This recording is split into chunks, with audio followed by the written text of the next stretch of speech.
was a bad storm, and we gave you a lot to think about tonight. But whether you booed me or you cheered me, tonight was a good night for me. And I thank each and every one of you for being here tonight and enjoying yourself. Thank you.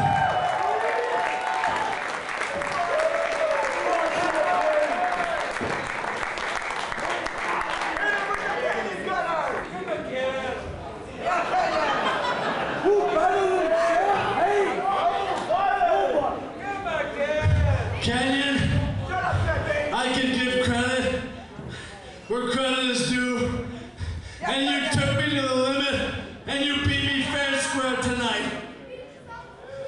But above all that, you came out here and you poured your heart and soul out of these people, and you told them about your lifestyle, knowing full well that you don't know if they're gonna boo you or cheer you. I took so much guts, man. And I respect the hell out of you.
Conceived this idea about 4 years ago when I was in WWE,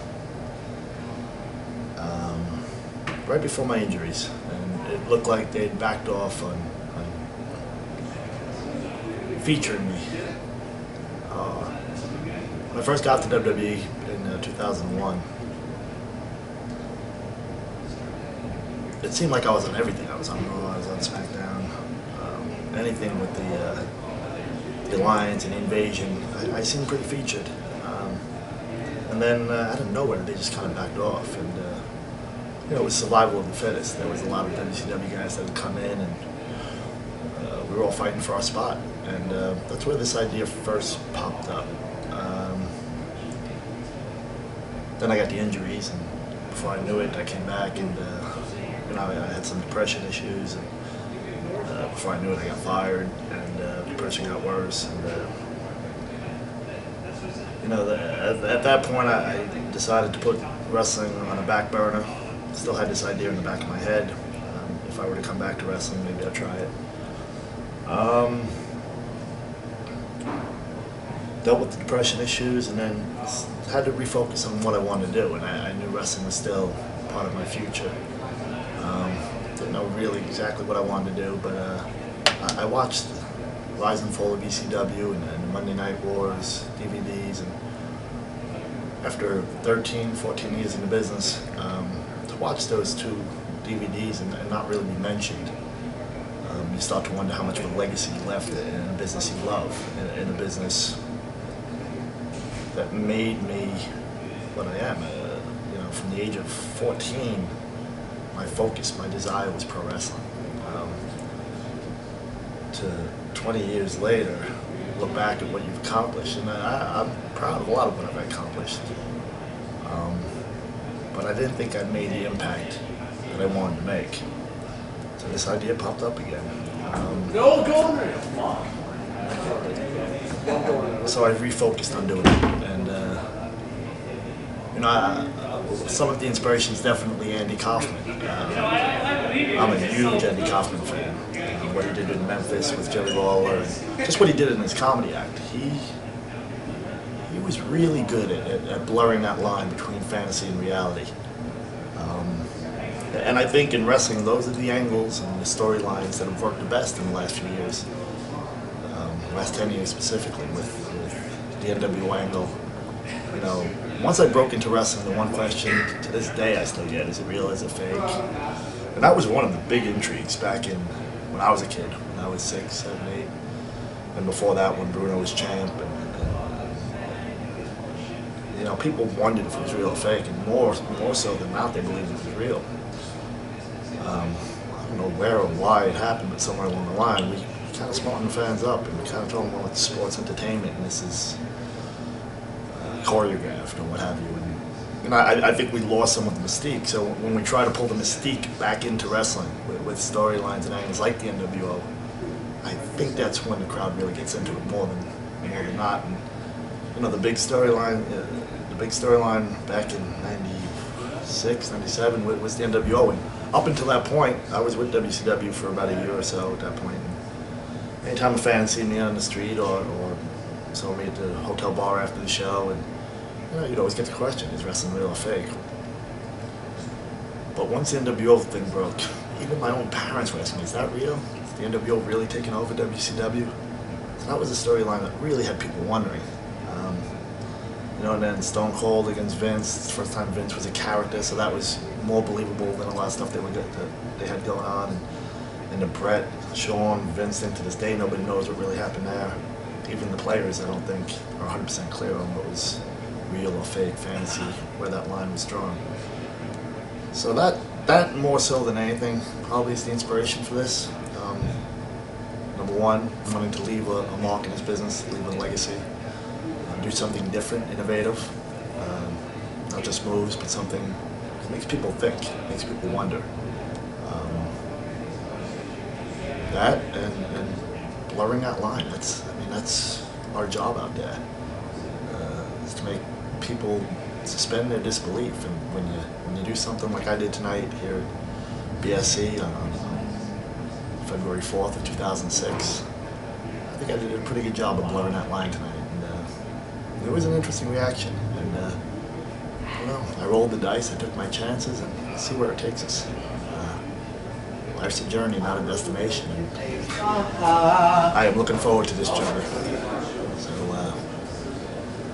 let's see what happens. I can't wait. What were you feeling before you stepped out there and grabbed the mic? Like, I bet you had a lot going through. Oh yeah, it was a lot. It was scary. It was intimidating. There was times I wasn't even sure I wanted to do it. I sat down with referee Dave Linton and Cody Steele. We discussed it a little bit, and I waffled on it more than I thought I would, and for different reasons. And maybe, you know, we discussed, why am I wondering it? Am I just worried about the reaction we're going to get in the match? Am I worried about how this may affect my future in this business? If it's right to put the fans through something like that, it's how much reality, how much fantasy do you want to give them? Are they here just to be entertained and cut and dry? Here's a good guy, here's a bad guy, and make it real easy on them? Or what do you make them think? The same thing with movies. You know, some movies are pretty cut and dry. You go to Dumb and Dumber, you're not going to sit there and try to figure too much stuff out, but you go to a movie like The Matrix, and maybe it makes you rethink more than just what you're watching. Maybe it makes you rethink what reality really is. And you know, hopefully a few people confused. Hopefully they thought not only about what we were doing in the ring, but maybe how they were reacting and why they reacted the way they did. You know, I think that's the key. I think I want to take wrestling, at least for me and for my storylines and my character, and take it from,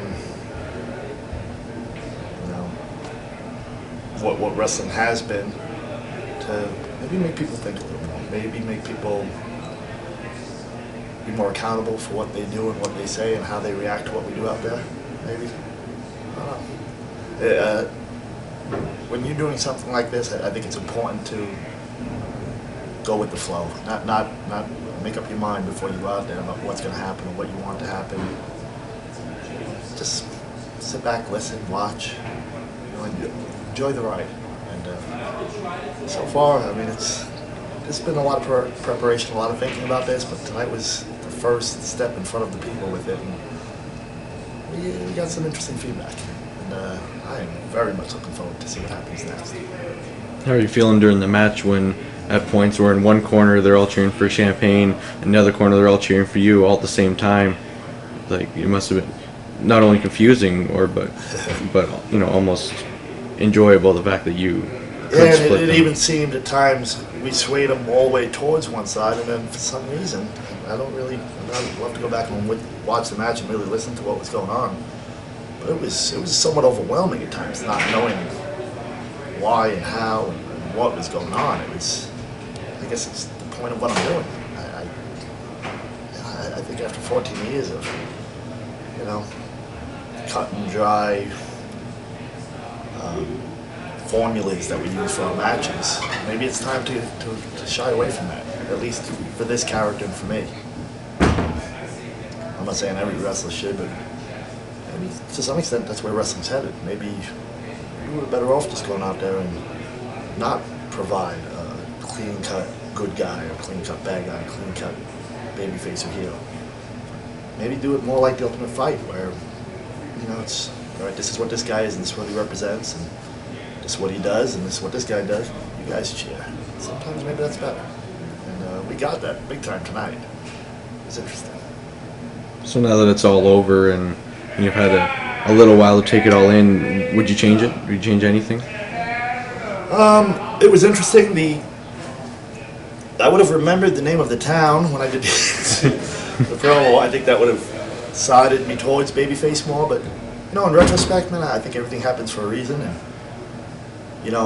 when we first got here and we worked on the original promo, it was a very neutral promo, and then we decided let's try to sway it towards babyface and have him, work more towards bad guy. But I think getting caught up in the emotion of the promo and forgetting the name of the town, I think brought it more towards neutral. And ultimately, I think that's what I want out of this, is to make people have to decide as opposed to deciding for them, and then maybe go with that. So maybe it worked out better. For the match, no, I mean, I don't think we could have done anything differently, because the fans changed so much during the match. No matter what we went out there thinking we wanted to do or what we had to accomplish, to some extent, it wouldn't have mattered if we tried to switch up what we did in the ring, because the crowd's going to react however they're going to react. They kind of let us control them, and they controlled us. And some people say that ain't how it's supposed to be out there, but I think we're in such new territory with this idea that I think it's going to be a feeling out process, and it's, like I said, you're going to have to go with the flow to some extent, and kind of maybe battle between how much the crowd's going to determine what we should and what we shouldn't do, or vice versa. And I mean, that's one of the reasons I've done this for 14 years. I've done a lot. This is so brand new to me. It's like I'm starting over.